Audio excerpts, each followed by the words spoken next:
Oi, gravação fluindo, boa noite a todos, como estamos? Bom dia, boa tarde para você que está assistindo essa gravação depois. Sejam muito bem-vindos e bem-vindas a mais uma reunião do Clube dos Readers. Eu sou Jennifer Figueiredo, estou aqui com o meu queridíssimo e amado sócio Rangel. Boa noite, Rangel. Boa noite, galera, tudo bem com vocês? A Jennifer falou bom dia, boa tarde. Eu falei, caramba, será que ela não vai falar boa noite? Mas ela guardou o especial para o final. Galera, sejam muito bem-vindos. Você que está assistindo a gente aí ao vivo aqui, participando do nosso clube, você que está assistindo aí posteriormente no YouTube ou em outra plataforma, sejam bem-vindos. Lembrando que você pode interagir com a gente a qualquer linha temporal. Óbvio que no passado não, por favor, isso seria um pouco estranho, mas se você está aí no futuro, fique à vontade aí nos comentários. Tem aí nosso grupo do WhatsApp, um link para você entrar em contato com a gente, interaja, participe. Estamos aqui para trocar ideias com vocês. Fechou? Sejam bem-vindos e divirtam-se. Exato, nós aqui não estamos sozinhos, estamos aqui também com outros membros do grupo para o segundo encontro do livro do mês de julho de 2023, que é o Me Poupe, da Natália Arcuri. Esse aqui, ó. Muito bom. Hoje a gente veio com a proposta de trabalhar 3 capítulos. O capítulo 3, Mukirana é a PQP. O capítulo 4, A Força T. E o capítulo 5, Economizar é Possível. E a gente aqui estava tentando se organizar porque a gente já viu que é muita coisa para falar.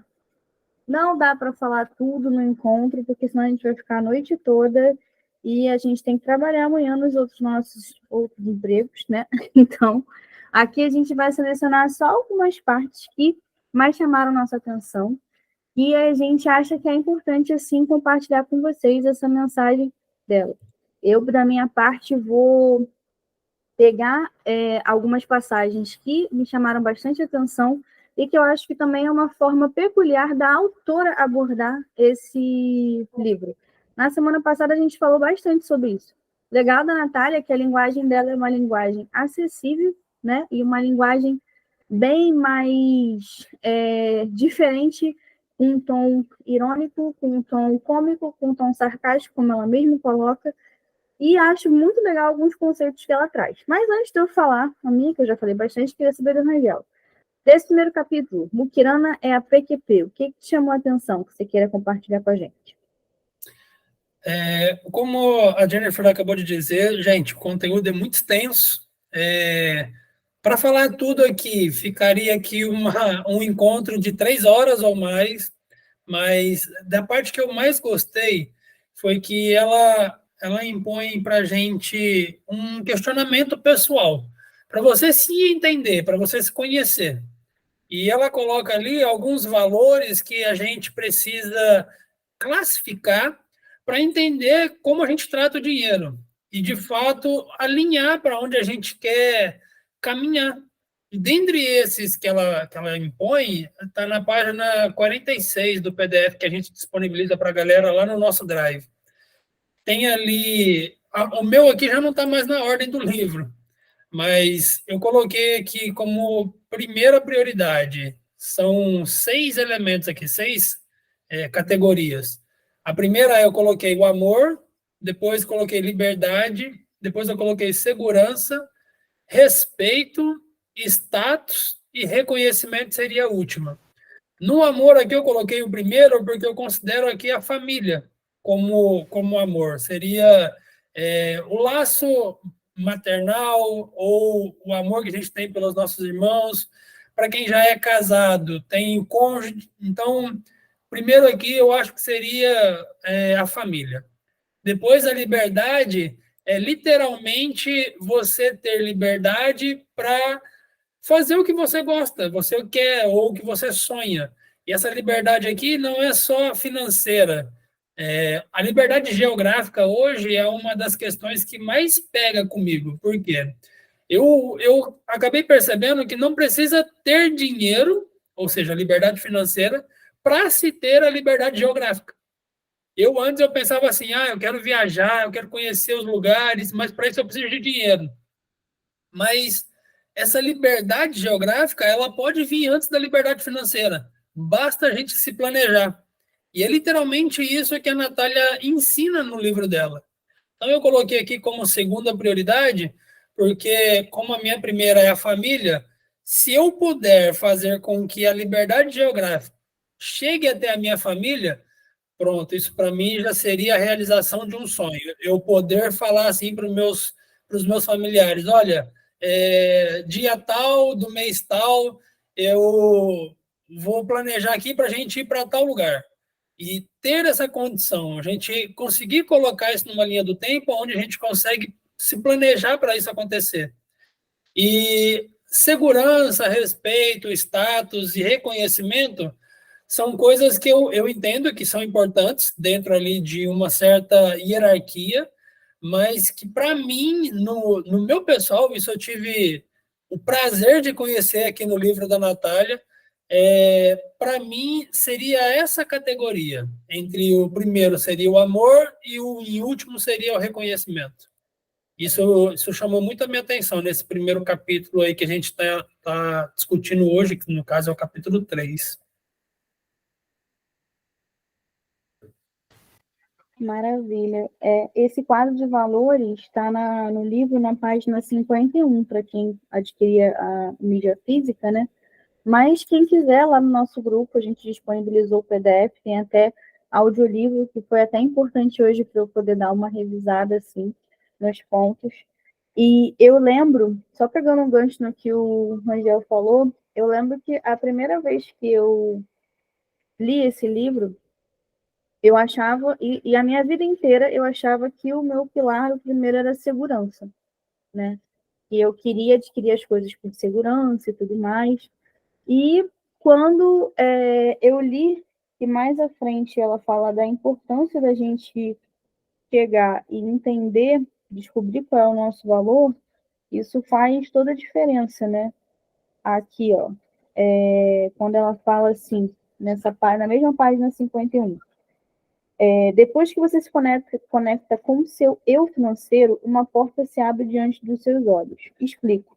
Uma pessoa que preza a liberdade em primeiro lugar e coloca a segurança em quinto, pode passar a vida inteira frustrada, mesmo tendo conquistado um carro e uma casa fruto de um financiamento.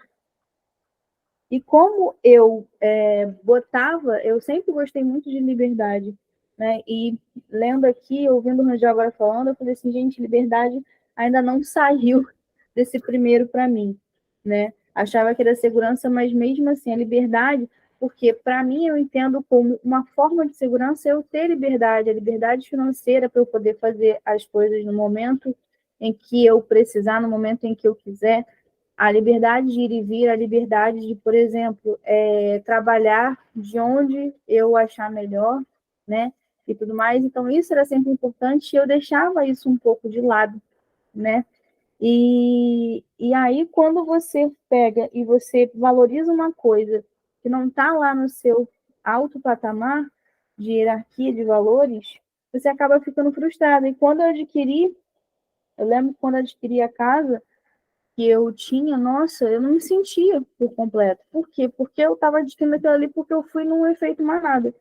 Me falaram que era importante, mas eu não sentia a importância daquilo ali porque aquilo ali não estava na minha prioridade de valorização, né? E aí eu acho que queria comentar isso com vocês, que realmente vale a pena fazer esse exercício. O livro todo é sempre cheio de exercíciozinhos muito gostosos, né? E dessa primeira parte, do Mukirana PQP, eu gostei muito da parte quando ela fala logo no iniciozinho, na página 46, que ela pensava, que ela até coloca, como é que eu iria levar uma vida de adolescente normal se tudo que caía na minha mão entrava direto no cofre? Foi quando descobri que poderia usar a criatividade para economizar. Comecei fazendo meus estojos, depois passei a produzir as minhas capas de agenda, a criar minhas pastas de papel de carta, que eu tanto amava. Quem é da década de 90 lembra dos papéis de carta, das coleções. E mais adiante a costurar as minhas roupas. Saía com a minha mãe para comprar tecidos, que a mãe dela pagava, e eu mesma fazia as peças. Foi mais ou menos nessa época que comecei a frequentar brechós. Adorava. Uma vez encontrei um casaco lindo por R$ 6. Comprei, claro, e mostrei com muito orgulho para as minhas colegas. Credo, Natália, um brechó só tem roupa de morto, disse uma delas. Eu dei risada e pensei comigo. Então meu cofrinho só tem a agradecer ao morto. Esse tipo de comentário depreciativo entrava por um ouvido e saía pelo outro. Para mim, o que valia é que eu estava me sentindo bem na moda e que o casaco era um baita de um achado. E até aqui mais à frente ela fala, no passo 3, cuide de autoconhecimento. Só quem se conhece bem consegue definir prioridades e planejar a vida financeira. E acho que esse pequeno trecho aqui no início já mostrava que ela se conhecia, né? E que eram coisinhas pequenas, não eram coisas assim, mirabolantes, muito grandes, que ela já fazia sem ficar pensando no que iriam dizer, no que iriam comentar, né? Pensando, poxa, eu não estou vivenciando algumas coisas de agora da moda, mas ela não deixava de ser ela e ela não deixava de ser feliz com isso, né? O que traz também uma outra reflexão. A gente hoje, eu sempre lembro, né? Que hoje cada vez mais a gente tem uma cultura de consumismo, né? Então, para a geração que está vindo agora, principalmente adolescentes e jovens e tudo mais, eles muitas vezes acham que precisam estar toda hora consumindo, consumindo, consumindo coisas novas, coisas novas, coisas novas. E até para você fazer dinheiro, né, você chegar e fazer alguma coisa e te envolva uma renda, passa por você ser criativo, né? E às vezes a criatividade está em coisas simples, não está em uma coisa muito mirabolante, né? Hoje, por exemplo, a plataforma TikTok, as pessoas acabam ganhando engajamento fazendo dancinhas, mas alguns passos são muito parecidos. Então as pessoas começam a fazer o quê? A pegar um passo de um e de outro para poder se conectar, para poder formar aquela nova dancinha. Não inventam mais tantos passos, né? Não inventa a roda. Então, às vezes, a criatividade ela pode ser seu maior aliado para você poder fazer um rendimento para você, seja como renda extra ou mesmo seja como sua renda principal. De qualquer forma, a criatividade ela tem que estar alinhada com a gente, tem que estar com a gente lado a lado, caso a gente queira verificar mudança de vida, né? E também se a gente quiser adequar nosso estilo de vida ao que a gente ganha, né? E não tem nada demais, às vezes você tem uma forma de pensar diferente, você tem um estilo diferente de algumas pessoas. Eu vejo que a Natália, ela comenta nessa parte que o bullying não era só porque ela era levemente diferente, levemente feia, como ela fala, mas também por ela pensar muito diferente. E muitas vezes você pode ter um pensamento diferente e as pessoas acharem que você é estranho, quererem te isolar, e não tem nada de errado com isso. É legal que ela, nesse trecho, ela fala da característica física dela, que ela era magricelinha, tinha o dente torto, a sobrancelha era monossílaba. É, ela fala que esse trecho é muito... Para quem a gente que está lendo e se sente ali dentro da história que ela conta, dentro do que ela viveu, a gente meio que se identifica um pouquinho, porque, de fato, a gente tem preocupações, tem sonhos, e no caso dela, ela focou muito no que ela queria. E ainda assim, ela conta no livro que, para economizar, além de poupar, que ela também tem um trecho que ela fala no livro, eu não separei para trazer para vocês, mas ela usa a palavra poupar ao invés de guardar, tem um significado importante. Óbvio que eu não vou dar spoiler, se você quiser saber qual é a diferença, leia ou pergunta para a gente aí depois que a gente responde, mas ela consegue visualizar que só poupando, só guardando dinheiro, ela não ia conseguir o objetivo que ela queria. Ela teria que, de alguma forma, empreender, ela teria que vender alguma coisa, e ela, mesmo sendo desfavorecida de forma a fugir um pouco do padrão, como ela mesma fala, ela conseguiu ali contornar essa situação e fazer o dinheirinho que ela precisava. Eu li uma parte nesse trecho que a Jennifer falou, que ela falou com as amiguinhas dela, olha que bonita a roupa que eu comprei.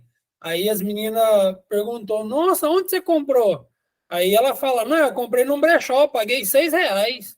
E ela andando com a jaqueta, a blusa que ela comprou, e se achando o máximo, porque realmente era uma roupa bonita. E uma das amigas dela fala assim, nossa, essa roupa é de um defunto. Ou seja, ela falou, no livro ela fala que se ela não tivesse que agradecer pelo crofinho dela tá cheia, seria aos mortos, sabe? Mas entende que ela fez o que era preciso para alcançar um objetivo. E se é possível alcançar esse objetivo fazendo o que ela fez, fica para a gente aqui um aprendizado muito grande, muito mesmo. Tem pessoas que se vê dentro de uma encruzilhada e não sabe para que caminho ir. Mas ainda assim há caminhos, sabe? Ainda assim há opções. E se você não consegue visualizar, fazer parte de um clube do livro, ler um livro, ouvir outras pessoas, isso facilita para que você consiga enxergar as possibilidades que existem. Elas estão aí. A gente só precisa explorá-las. É bem por aí mesmo. E no quarto capítulo, a Força T, o que você achou aí que você queria compartilhar com a gente?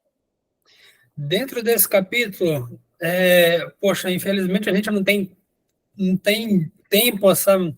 Por que será que a gente só tem 24 horas? Vamos fazer o sol, sei lá, a Terra girar mais devagar para ver se a gente ganha mais tempo. Mas desse capítulo eu separei aqui na página 71, para quem lê aí pelo PDF, tem uma história que ela conta de uma moça que trabalhava no ramo hoteleiro. Ela era a camareira desse hotel e sempre que o hóspede saía ou entrava no quarto, ela fazia ali a roupa de cama, trocava os equipamentos, os materiais. Só que ela tinha um diferencial. Ela aprendeu a fazer origamis e ela sempre que, por exemplo, a pessoa deu o check-in, ela entrou no quarto, ela trocava de roupa e ia para a praia. Ela ia lá, via se tinham consumido alguma coisa, se tinha alguma bagunça e arrumava. Só que ela, por ter aprendido essa habilidade, que óbvio que a pessoa que é camareira e ela aprende a fazer origami, não tem nada a ver uma coisa com a outra. Mas o que ela fez? Ela aplicou um conhecimento que ela tem no trabalho dela. Ou seja, ninguém falou para ela que ela precisava fazer origamis. Ela simplesmente começou a fazer. E as pessoas que entravam nos quartos que ela arrumava percebia que tinha ali sempre um origami que ela fez com um dizer. Ou tenha um feliz dia, ou brinque bastante. Geralmente ela fazia esses origamis com essas frases para as pessoas se sentirem melhor. Só que o que aconteceu foi que uma amiga da Natália começou a ver essa movimentação e percebeu que os filhos dela, quando voltavam para o quarto, já ficavam ali procurando o origami, procurando ali as palavras ou aquela frase. E ela acabou que comentou com o gerente do hotel que isso acontecia. E até então o gerente não fazia ideia de que isso acontecia dentro do hotel dele, que uma funcionária que era camareira estava deixando origamis pelos quartos, sabe? Só que aquilo deixou ele curioso. E a Natália conta no livro que um tempo depois, foi o trecho que eu separei aqui, eu vou ler para vocês. Ela fala assim, ó: ao deixar o hotel, minha amiga elogiou a camareira e a sua atitude espontânea. O gerente ficou surpreso e passou a prestar atenção na moça. Faz pouco tempo, essa amiga voltou ao hotel e, naturalmente, perguntou sobre a camareira que fazia origamis. Descobriu que havia sido promovida e agora era chefe de turno. Essa parte me chamou muita atenção, porque eu me identifico um pouquinho com o que essa moça acabou fazendo naturalmente, sabe?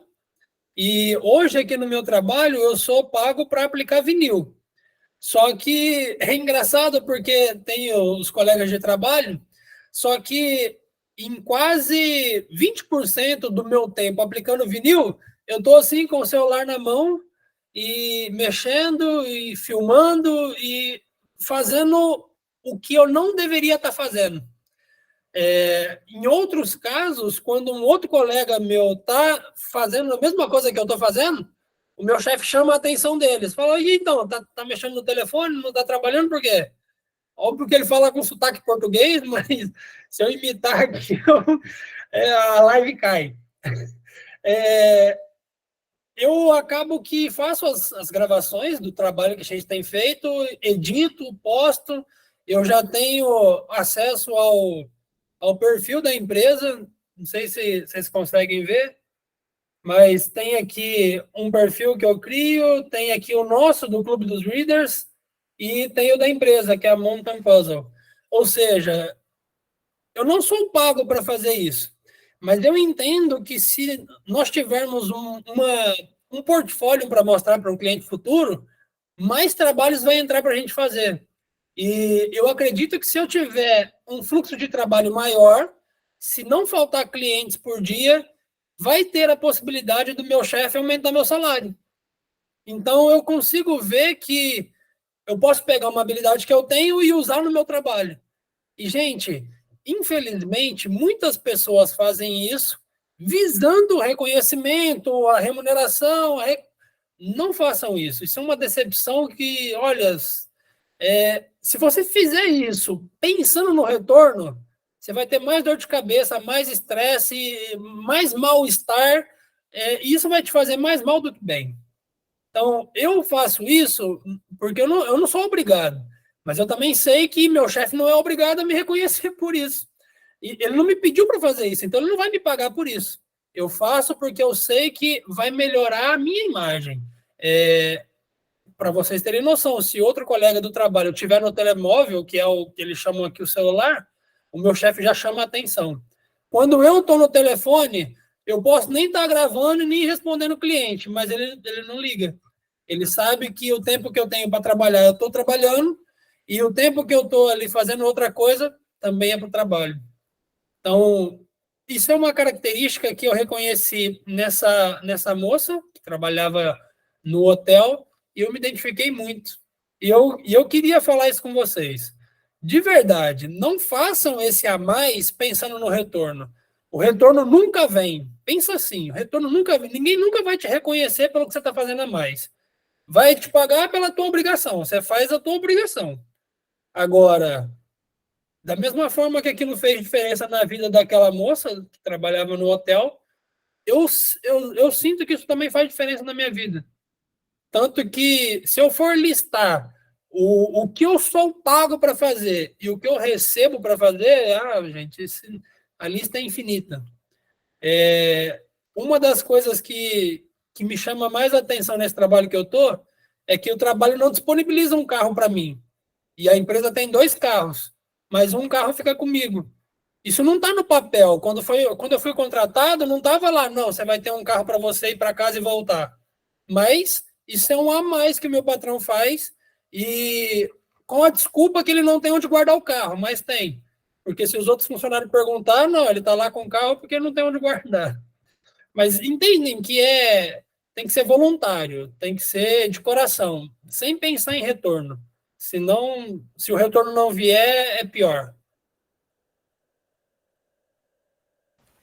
Verdade. Essa história que o Angel está contando no livro físico está na página 77, essa história da camareira. E aí me remeteu quando ela falava, que ela fala aqui na página 70, que ela comentava assim: eu me oferecia para fazer todas as entrevistas nos fins de semana, se nenhum repórter gostava de trabalhar aos domingos, né? Mesmo que fosse para narrar em off, sem aparecer no vídeo, e era quase sempre assim. Eu produzia, editava, escrevia o texto para que os apresentadores leriam para chamar as matérias, dirigia as externas. Colava nos repórteres para aprender o que pudesse. Mesmo quando era estagiária, eu fazia muita coisa que nenhum estagiário se voluntariava a fazer. E isso tem um nome, que ela fala, ela era movida por um conceito muito importante no mundo do trabalho, o intraempreendedorismo. E no Google, o significado é empreendedorismo praticado por funcionários dentro da empresa em que trabalham ou empreender dentro dos limites de uma organização já estabelecida. E ela coloca como a definição que ela melhor acha é ter a cabeça de dono, mesmo quando se é funcionário. E eu também me vejo nessa fala do Rangel, porque assim que eu entrei para o mercado de trabalho, que eu não imaginava que eu poderia, dentro da minha área, né, de farmácia, eu não imaginava que eu poderia, né, ver alguma coisa assim. Eu tive uma experiência de trabalho, mas a experiência de trabalho que eu tive não tinha que liderar ninguém, nem nada assim. Eu simplesmente só era conduzida.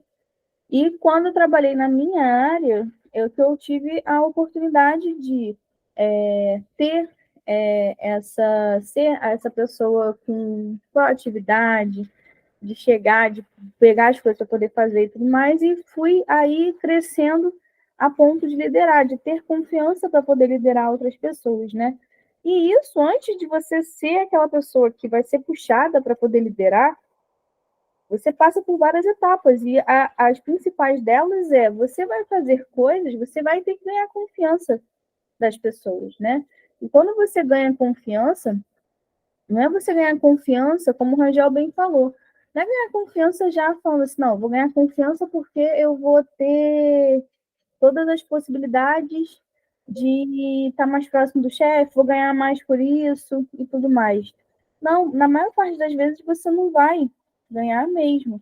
Você faz isso porque eu vou falar o meu olhar é mais assim empático, né? Eu muitas vezes eu me submeto a fazer outras coisas que não está dentro do que eu no meu papel, na minha área de farmacêutica devo fazer. Por quê? Porque, assim, eu trabalho em equipe. E trabalhar em equipe, a equipe tem que se ajudar. E a equipe toda tem que se ajudar, desde o patrão até aquelas pessoas que estão abaixo de você na hierarquia. Então, se tem alguns momentos em que você está disponível, que você pode ajudar, seja na função do lado de cima, que você acha que dá conta, ou na função do lado de baixo, que não é problema nenhum você também fazer, eu não vejo problema disso, porque o todo, que é a equipe, vai se beneficiar, né? Então, assim, às vezes tem pessoas que têm um negócio próprio, mas não têm essa veia de saber liderar, de saber levar um negócio, saber empreender, de ter jogo de cintura. E aí você está dentro de uma empresa que você vê que as coisas não estão fluindo bem porque a pessoa não sabe fazer isso, sabe? E se você sabe, por que não você chegar e fazer a sua contribuição, né, para aquilo ali? E outra coisa também bem importante, e me lembrou muito, é uma conversa que eu sempre tenho com os meus colegas de trabalho lá. Tem um que sempre fala, nossa, porque eu me dou bastante, porque eu sempre para poder fazer as coisas aqui e tudo mais. E lembra um outro conceito, que é assim, cada um dá o que pode, oferece o que pode. Então, isso não é válido só na vida, isso é válido também no seu trabalho. Se no seu trabalho você só pode fazer aquilo que você foi contratado para fazer, você não pode fazer nada mais, paciência é o que você pode oferecer. Agora, se amanhã ou depois aparecer uma outra pessoa que possa oferecer um pouquinho a mais sobre, me desculpe, e a pessoa der preferência para essa outra e não a você, não venha reclamar. Porque hoje a gente também não pode ficar pensando só na nossa parte, a gente tem que pensar no todo também. E eu falo para ele, eu falo assim, cara, algumas pessoas falam assim, ah, Deus está vendo. Não, mas Deus está vendo. E, de verdade, eu falo para ele assim, olha, não é só Deus está vendo. Eu estou vendo, outras pessoas estão vendo, e amanhã ou depois, se eu não estou mais aqui, ou se por algum motivo eu assumo aquela loja, eu vou saber quem é que está comigo ali para poder contribuir e quem não vai estar. E a gente já viu aqui, que a gente já fez leituras, né, que, assim, a vida, como dizia Joseph Limber, é uma caixinha de surpresas. Então, a balança da vida, hoje você está aqui, amanhã você pode estar aqui, né? Aqui eu já comentei em alguns momentos que na minha área, uma pessoa era entregadora, trabalhava como gerente, que só comia o couro dele quando ele teve a oportunidade de virar gerente, e aí essa pessoa que era gerente foi trabalhar para ele. E aí? Às vezes, dependendo de como a pessoa é, ela pode chegar e querer fazer que a pessoa chegue e seja tratada exatamente conforme ela foi tratada. E aí? O que o outro pôde oferecer na época que foi, né, gerente para ele ou não? Eu quero dizer que amanhã ou depois, você hoje que pode estar por cima, pode estar por baixo. E aquela pessoa que estava com você, você vai lembrar dela, né? Então, eu acho que a gente tem que fazer isso. E também é bom para, caso amanhã ou depois você modifique sua forma de pensar, ou mesmo, eu penso em abrir alguma coisa para mim, eu penso em ter um negócio próprio. Você pensa em ter um negócio próprio, você vai ter que aprender a ter uma mente empreendedora. Nada melhor do que você colar com o seu próprio patrão para poder chegar e pensar e conseguir, né, dar uma evolução nesse pensamento com relação a isso. Então, nunca é demais mesmo. Sabe, uma parte que muito me chamou a atenção nesse trecho foi que, e isso eu identifiquei em mim e em tudo que eu faço. Eu tenho uma primícia que eu uso essa merda pra vida. Eu penso assim, é melhor pedir perdão do que pedir permissão. Você já ouviu falar isso? Já. É melhor pedir perdão do que permissão. Quando eu comecei a fazer esses vídeos e gravar, eu não pedi para o meu chefe para fazer. Eu simplesmente cheguei, gravei, quietinho na minha, fui lá, editei, aí eu mandei no grupo da empresa, tinha lá 5 pessoas. Aí começaram a elogiar, nossa, que legal, que ficou bonito. Aí meu chefe falou, isso daí serve para pôr no Instagram. Eu falei, olha, será que dá certo? Mas era para o Instagram, sabe? Aí eu fiz um, fiz outro, aí ele gostou e agora eu faço toda semana. Mas eu não pedi permissão para fazer, sabe? Eu só fui lá e fiz. E da mesma forma que esse caso dela, o chefe dela nem sabia que ela fazia origami para pôr nos quartos. Óbvio, pelo amor de Deus, a gente não está falando aqui com criança ou com um maluco.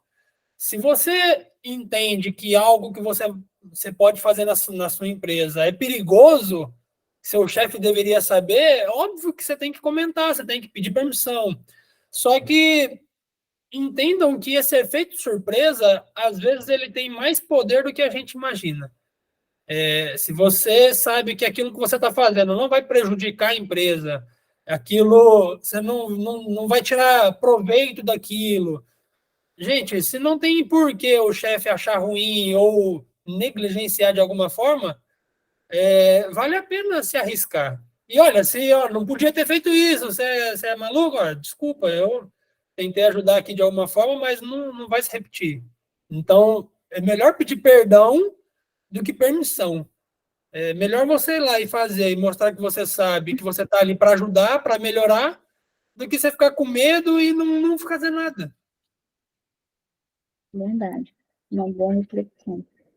Aqui eu queria trazer uma que eu achei bem interessante, que ela fala sobre como ela pensa em relação ao dinheiro na hora do gasto, né? Que fica na página 73. Então, ela fala assim, o fato é que estou sempre imaginando formas de valorizar ainda mais o dinheiro suado que eu ganho todos os dias. Então, é uma forma dela pensar como valorizar esse dinheiro, né? E aí ela fala, o dinheiro é como aquele cara muito gato da escola. Achei tão legal quando ela faz essa comparação.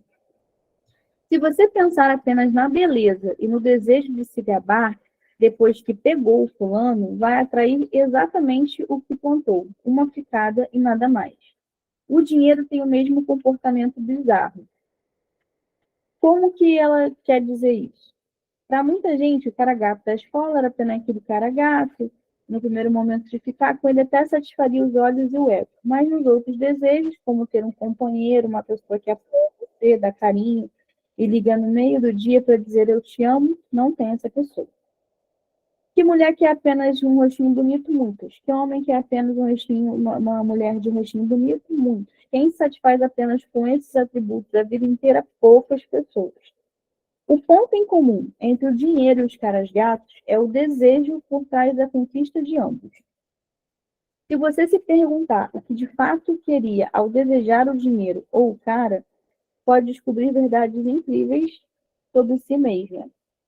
E aí você pode associar ao que você quer numa pessoa, como casamento. Um casamento eu quero dizer assim, como você quer uma parceria, uma vida inteira, uma parceria duradoura, e você pode fazer as mesmas perguntas para o dinheiro. Que aí ela traz aqui, ó. O que realmente espero desse relacionamento? O que estou buscando para minha vida amorosa? O que espero ao me relacionar com essa pessoa? Quais características dela devo avaliar, além do que está diante dos meus olhos, para garantir que meus desejos mais íntimos sejam realizados? Isso aqui são perguntas que você pode se fazer caso você esteja avaliando uma pessoa com quem você queira ficar, um companheiro.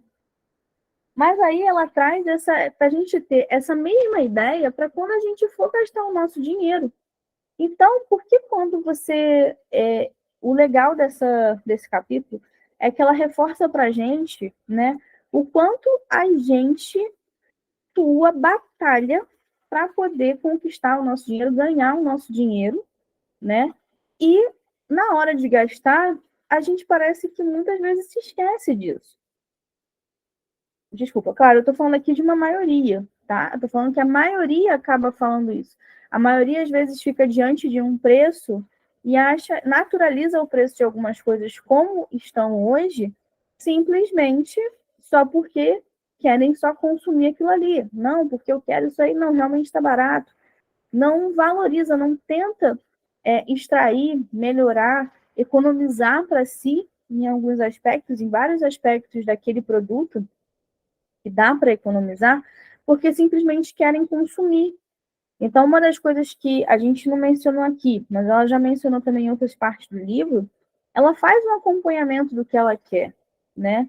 O legal da Natália, e que me chamou a atenção, sempre me chama a atenção quando eu leio, né? Esse livro também me chamou muita atenção agora, é que ela, diferente da gente, ela tem um pensamento sobre o consumo, ela tem um pensamento bem consciente. Ela traz a consciência, ela valoriza muito.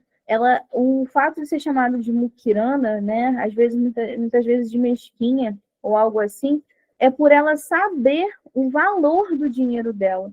E que eu acho que muita gente, hoje em dia, ainda se esquece. Porque quando estão diante do dinheiro, não pensam muitas vezes em outros aspectos, né? Além também de que a pessoa acaba não tendo outros aspectos na vida também. Mas me chama a atenção isso, e que era uma coisa que eu vivia muito, né? Eu vivia muito de, recebi, agora eu quero usufruir. Só que usufruía de uma maneira que achava que tinha que, indiretamente, depois a gente vai entendendo nossa cabeça, que era para poder ir só preenchendo lacunas, preenchendo vazios, né? Como algumas pessoas, quando se sentem, né, vazias de alguma forma, tem algumas questões para poder trabalhar, acabam descontando na comida, acabam comendo para poder preencher aquele espaço de ter muitas vezes medo de trabalhar aquilo ali, não está preparado, não, vamos preencher isso aqui, acaba o consumo, o nosso consumo com o dinheiro acaba indo pelo mesmo caminho.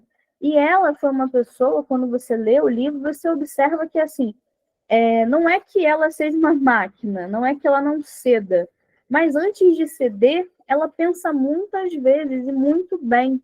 E pelo que eu dei a entender na leitura do livro, e se você acompanha ela na internet, você consegue ver que esse pensamento dela, essa construção do pensamento dela é que incomoda.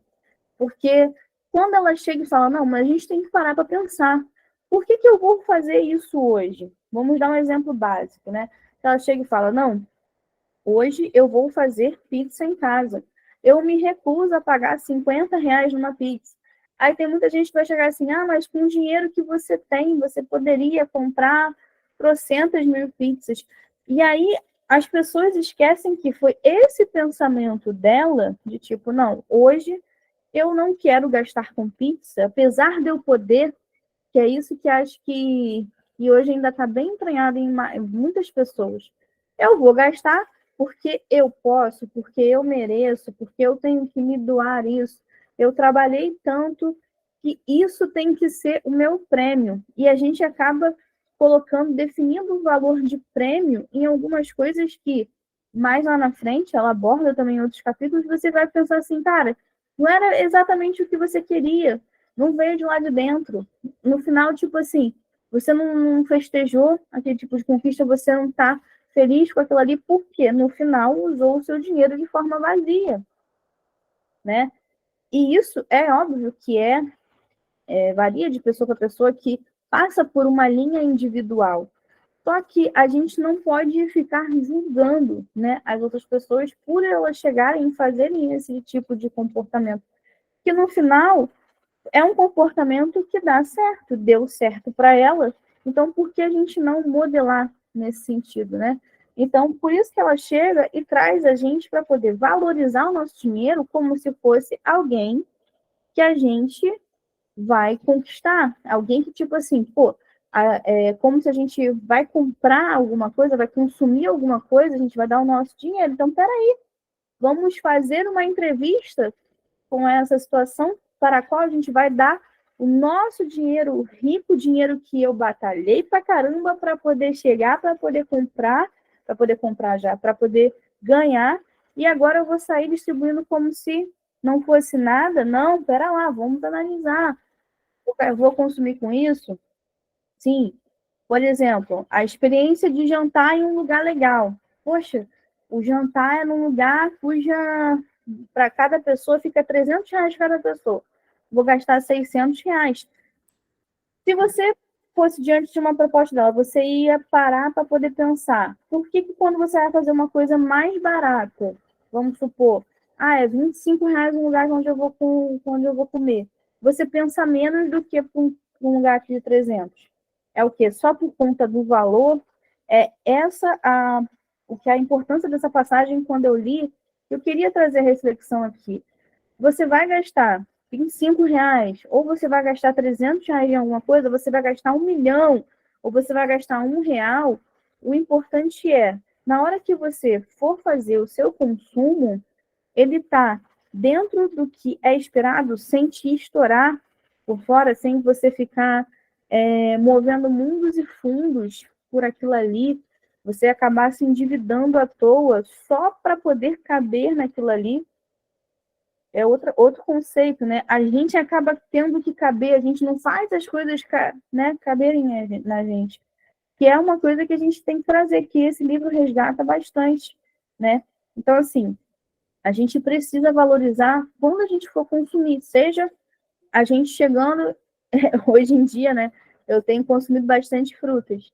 Então, antigamente era uma coisa que, como eu não botava muito erroneamente na minha dieta, se eu pagava, vou dar um exemplo, R$ 4 no quilo da laranja, se eu pagava 7, eu pegava, sei lá, as mesmas meia dúzia, não fazia diferença para mim, porque eu não valorizava o meu dinheiro.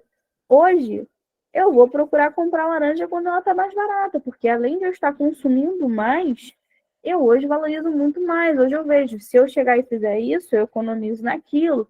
São essas continhas que muitas vezes são, como ela fala, né? Algumas pessoas podem pensar, mas é chato. Mas a gente tem que chegar e tem que fazer, porque ainda mais no nosso país, a gente tem que aproveitar aqui no Brasil, né? Falando a nível de Brasil, a gente tem que aproveitar os lugares onde tem um preço mais em conta para fazer algumas coisas. Outro dia eu fiquei, quase que meu dia acabou, né? Já de manhã cedo, porque meu esposo foi abastecer num lugar mais caro e a gente abasteceu muito. Depois eu fui fazer as contas, eu mostrei para ele, ele ficou olhando para minha cara com cara de tacho, eu fiquei olhando para a cara dele com, acho que cara de 5 coisas ao mesmo tempo. Eu falei assim, você fez. No final das contas, a economia que a gente ia ter poderia se mostrar pequena, vamos supor, era R$ 2 a R$ 5. Mas se você for botando isso ao longo de todo o ano, e ao longo de vários momentos, ao longo de várias décadas, você vai ter um prejuízo de um rombo daquele tamanho. E aí dá vontade de esfregar a cara dele no posto certo para ele poder pesar, entendeu?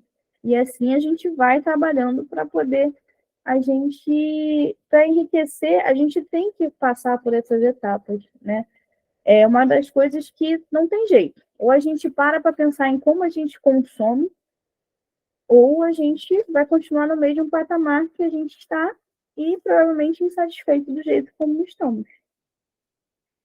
O ponto que a gente está agora é reflexo do que a gente fez até agora. Se a gente quiser ter alguma vida diferente do que a gente tem agora, tem que fazer coisas diferentes do que a gente fez antes de ter a vida que temos agora.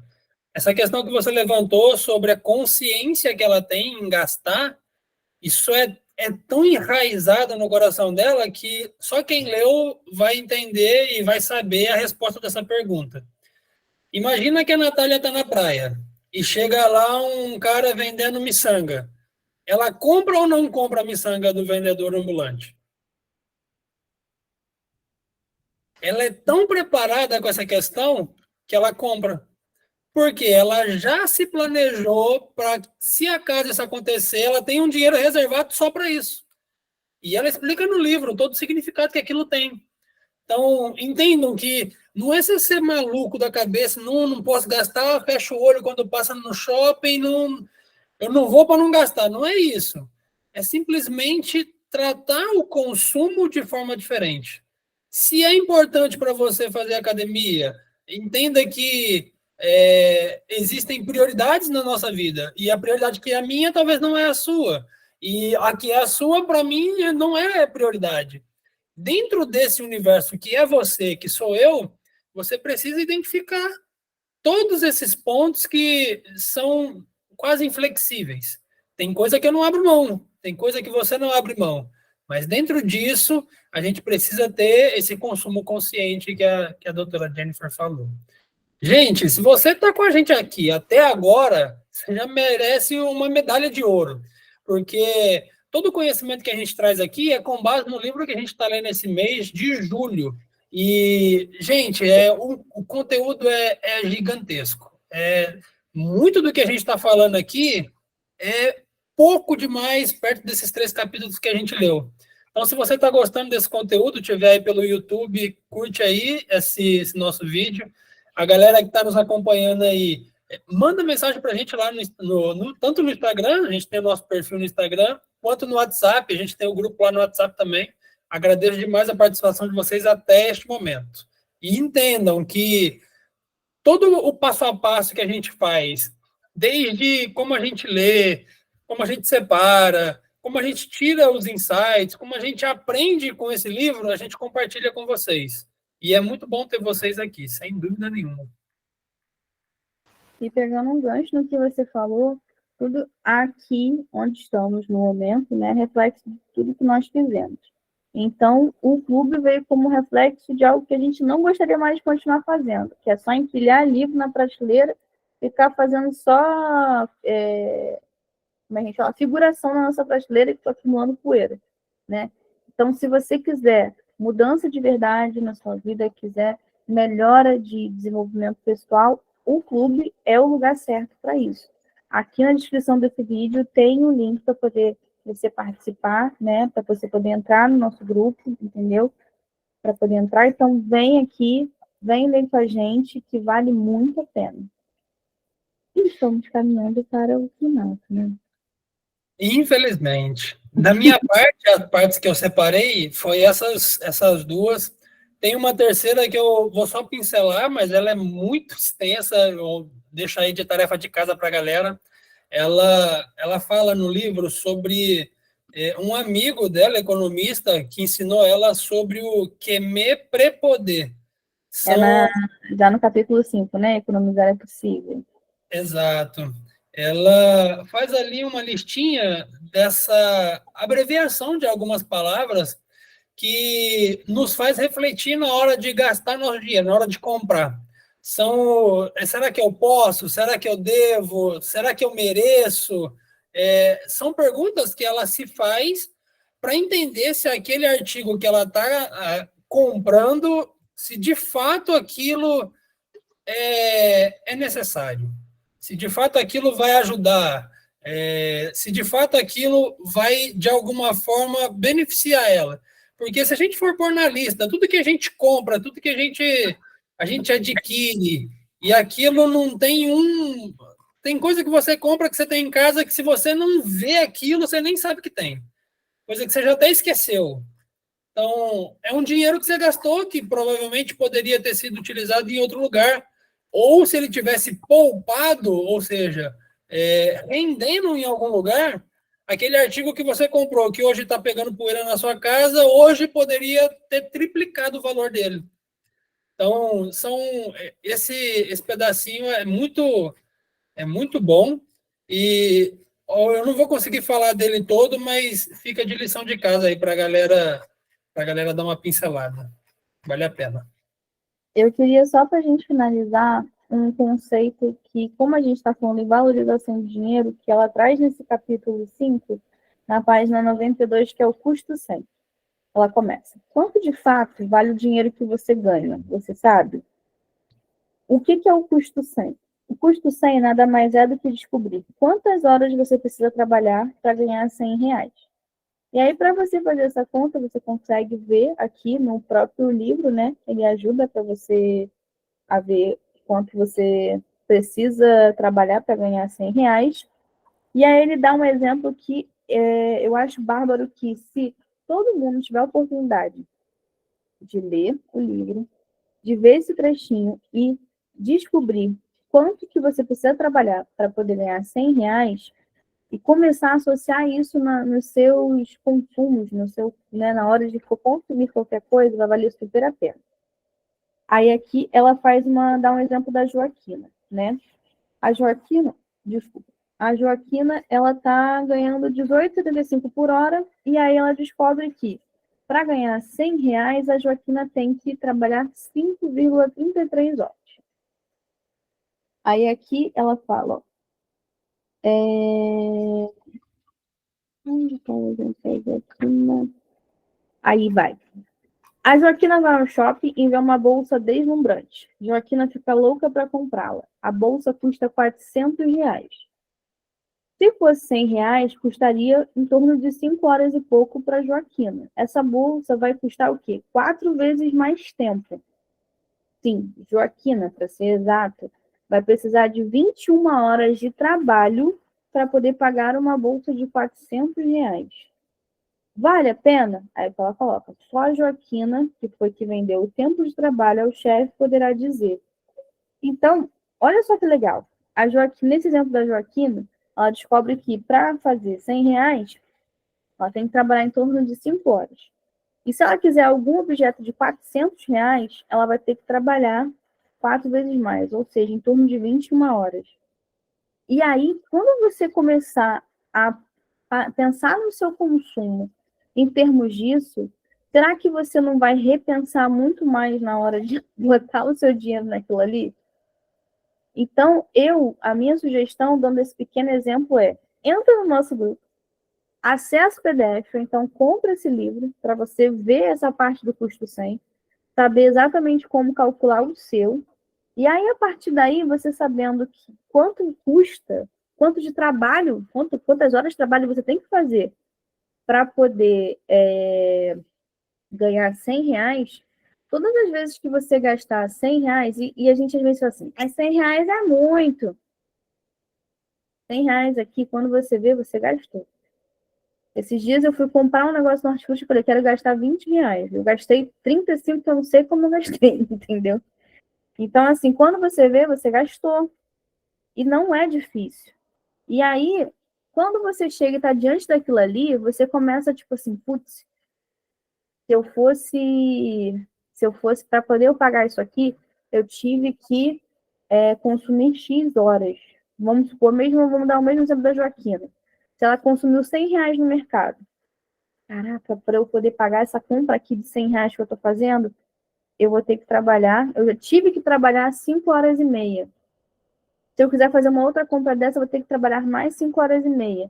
Aí você começa a observar o que comprou. Será que o que comprou vai dar por um bom tempo até ela conseguir pagar de novo essa compra? Será que o que ela comprou vai ser consumido tudo em 1 hora, 2 horas? Será que o que ela comprou vai trazer satisfação para ela a longo prazo, para ela lembrar de que foi memorável ter feito isso? que entra, desculpa, entra um pouco no que o Rangel falou do QMP Poder. Eu esqueci como é a sigla. É isso. Essa sigla, porque ela também ajuda muito a você reforçar o conceito de custo 100. Então, você começa a criar uma consciência de consumo. E criando a consciência de consumo, você traz para você a responsabilidade de o que eu preciso consumir tem que valer a pena, tem que valer muito a pena para mim, tem que trazer benefícios para mim, em mais, às vezes até em mais de um aspecto. Vou falar em termos de comida, é uma coisa que eu adoro, acho que vocês já perceberam, né? Assim, hoje eu estou numa linha um pouco mais, eu quero fazer as coisas dentro de casa, de chegar, de fazer, cozinhar mais para mim e tudo mais.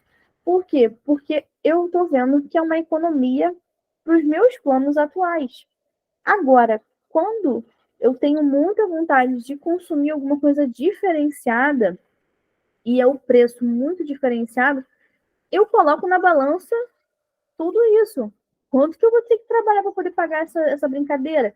Essa brincadeira tem que valer a pena. Se ela não valer a pena, eu não vou me sentir satisfeito. Eu estou podendo fazer isso? Vou fazer sem achar que estou tendo um rombo?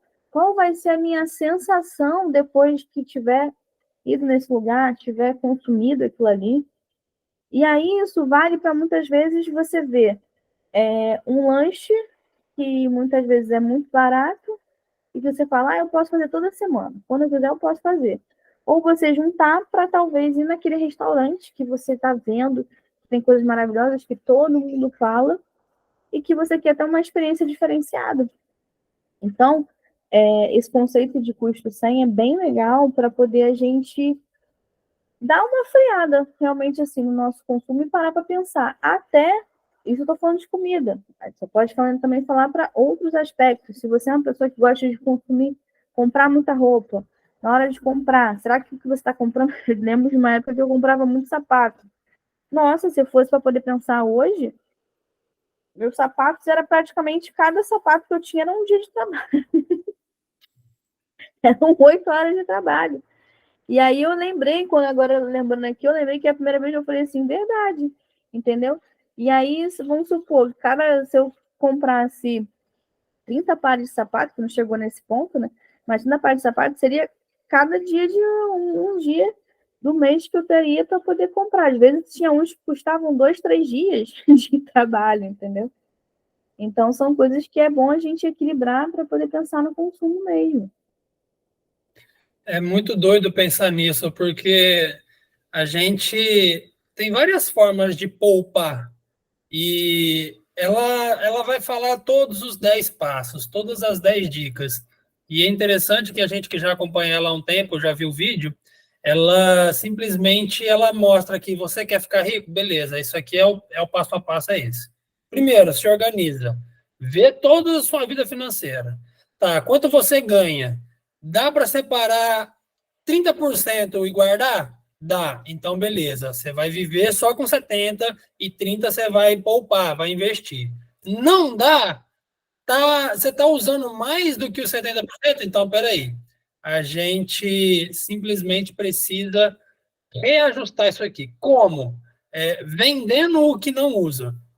Ah, beleza, você já não tem mais o que vender? Então agora vamos criar alguma coisa para vender. Então, ela tem diversas outras formas de chegar até o objetivo. Não é simplesmente parar de gastar. Não, não vou mais sair com os meus amigos, não vou mais fazer isso, não vou mais fazer aquilo. Ó, agora eu tenho aqui a opção de fazer um dinheiro vendendo o que eu tenho. Tá? Vender o que eu tenho já não é mais o suficiente. Já estou aqui com o mínimo que eu preciso para viver. Então, agora a gente tem que inventar outra coisa. Então, dentro de todos os passos, eu acredito que ela ainda vai chegar nesse ponto. A gente tem formas de chegar lá. E a gente vai chegar, você pode ter certeza. Verdade, gente. Aí, eu queria muito agradecer a participação de vocês, que foi maravilhoso o encontro de hoje. Foi curtinho, a gente tentou fazer curto, porque senão a gente fica aqui a noite toda. Mas, já, muito obrigada mais uma vez pela participação. Obrigada aos outros membros do clube, a Aline e outras pessoas. Gente, um beijo e até a próxima. Tchau, tchau, galera.